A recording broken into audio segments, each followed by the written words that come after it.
Pavlov's aim was to discover what caused saliva to flow.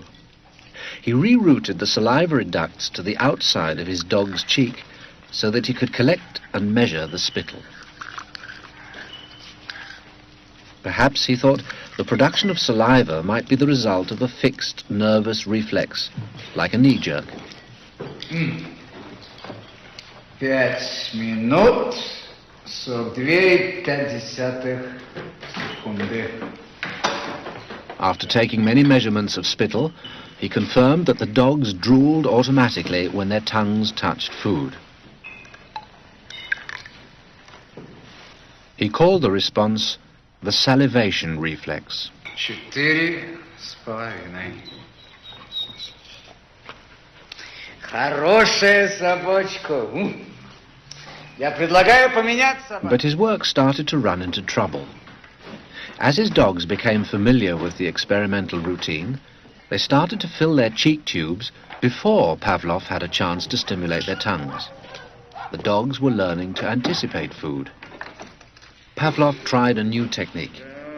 He erected screens so that the dogs couldn't see what was going on. Before passing meat through the hatch, he introduced a stimulus that was totally unrelated to feeding. A ticking metronome.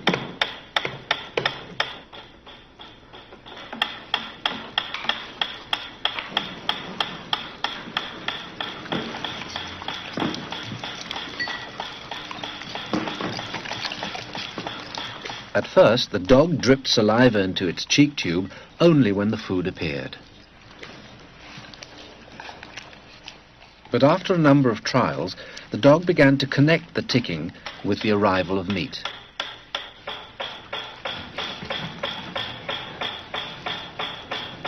Soon, the sound alone made the dog drool. Eventually, the dog salivated as much to the ticking itself as it did originally to the presentation of food. Полная. Идите сюда. Что я говорил? He called this new response the conditioned reflex. Собака.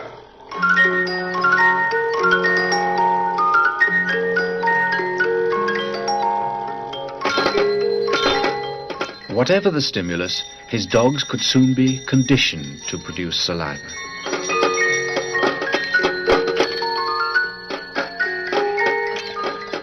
Pavlov believed that he had discovered how animals learned, even in the wild.